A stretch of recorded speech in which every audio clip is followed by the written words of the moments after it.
Ewe mama, tabia hizi acha mara moja. Watoto hapo nyumbani ni watoto umezaa wewe, lakini una tabia ya kuwa unabagua. Tabia hizi za kukompea, kubagua na kufeva haziishii hapo nyumbani. Inamwathiri mtoto kiakili, kihisia katika ukuaji wake. Tumekuwa tukijidanganya wazazi kwamba unachokifanya wewe sasa hivi hapo mtoto akikua atakisahau.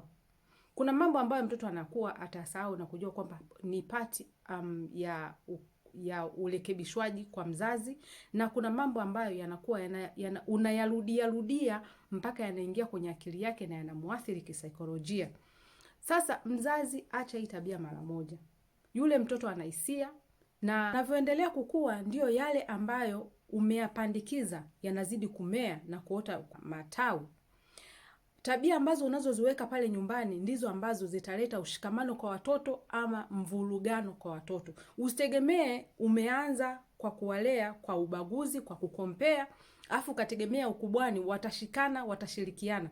Unavyofanya ndivyo ambavyo watakuwa na wao. Umemtenga huyu kwa sababu akili hana, unakuwa unamkompea kwa sababu akili hana kuliko mwenzie, ndivyo atakavyokuwa vile vile. Sawa, wazazi tujaribu kubalance upendo kwa watoto wote. Na ndivyo ambavyo watoto watakuwa wanapendana. Sasa tumuongelee huyu mtoto ambaye anabaguliwa. Wewe kila siku ni wa kumkompea na wenzie. Ona, ungekuwa kama dada yako fulani. Dada yako fulani ndio ana akili. Mtoto hata kama alikuwa na uwezo wa kujitahidi, anashuka chini kwa kujua ya kwamba siwezi kumfikia yule pale kwa sababu yule pale sio mimi. Atakuwa vile kwa kujikompea vile mpaka anavyokuwa. Kwa hiyo atakuwa hana uhuru na upendo kwa yule mtoto ambaye umekuwa ukimlinganisha naye. Sisi wazazi tunakuwa tuna ile ya kusema kwamba namkompea ili ajitahidi amfikie yule, lakini hatujui ya kwamba unavyomkompea unamshusha confidence yake chini na kushindwa kujiamini kabisa. Bado wanapofika kwenye umri wa kufanya kazi, labda wameshapata maisha, pia wazazi tunaendelea kuwakompea. Ona fulani ana hela, wewe huna. Unafanya nini hapa? Jamani, hiyo pia inaathiri sana watoto pia. Sasa inapofika muda ambao yule ambaye uliyemdharau utokea anakuwa, yule uliyembagua, uliyemkompea na wengine anabarikiwa. Hata kujali wewe wala hata kusikiliza wewe, hata kama atakuwa pamoja na wewe, lakini hautakuwa moyoni mwake kwa sababu bado ana maumivu na kidonda kile. Ndio hayo ambayo tunakuja kuyapata. Amjali mamake, hawajali ndugu zake. Haya yote ni mambo ambayo tumeyapandikiza tuko huko nyuma. Mimi napenda kuongea na mama kwa sababu mama, wewe ukipandikiza upendo kwa watoto pasipo kubagua, watoto watakuwa kwa upendo. Na kama unahitaji kumrekebisha mtoto, mrekebishe kwa namna yake pasipo kumkompea na mtu yoyote. Kingine, yaani umepewa watoto wale, Mungu kawaumba kwa namna ya tofauti. Watoto wote huwa hawalingani.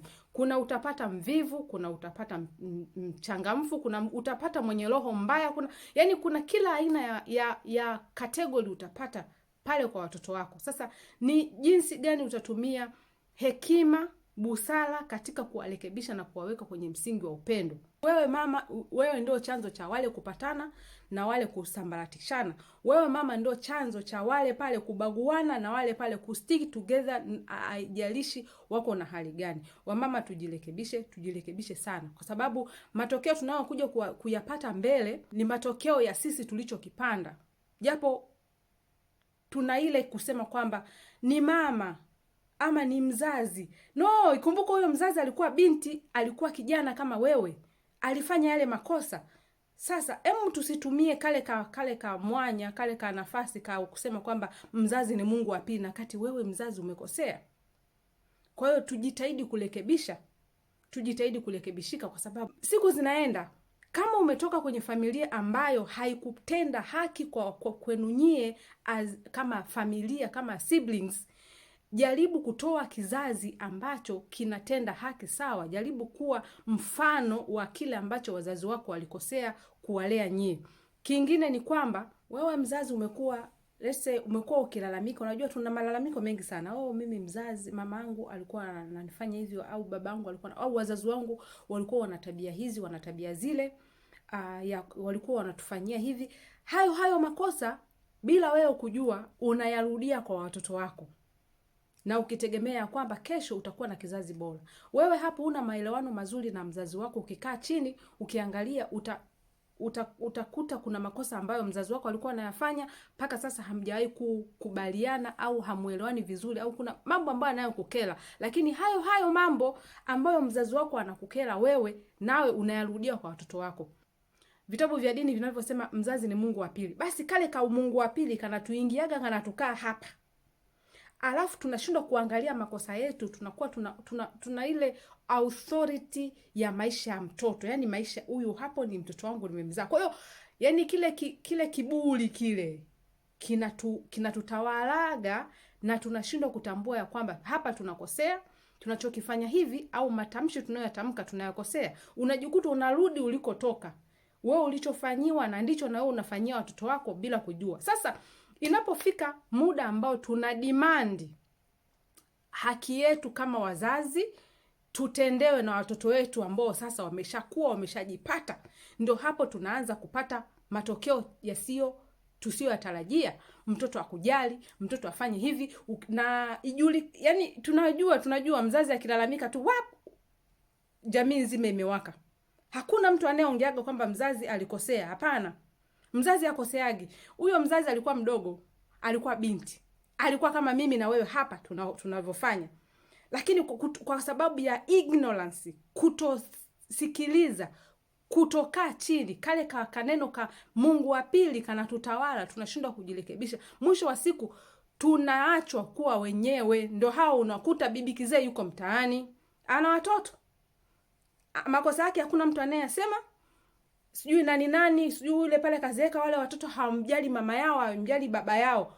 Haya mambo yana chanzo. Kwa hiyo tujitahidi mambo ambayo tumeyapitia au mambo ambayo tunayaona yasijirudie kwenye familia yetu, yasijirudie kwenye vizazi vyetu.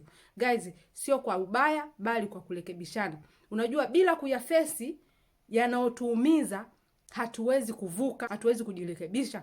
Mfano ni mamangu mimi alikuwaga habagui mtoto. Ayo wa kiume au wa kike, wote tutatilitiwa sawa. Alikuwa habagui, yani kuanzia wa kwanza mpaka wa mwisho.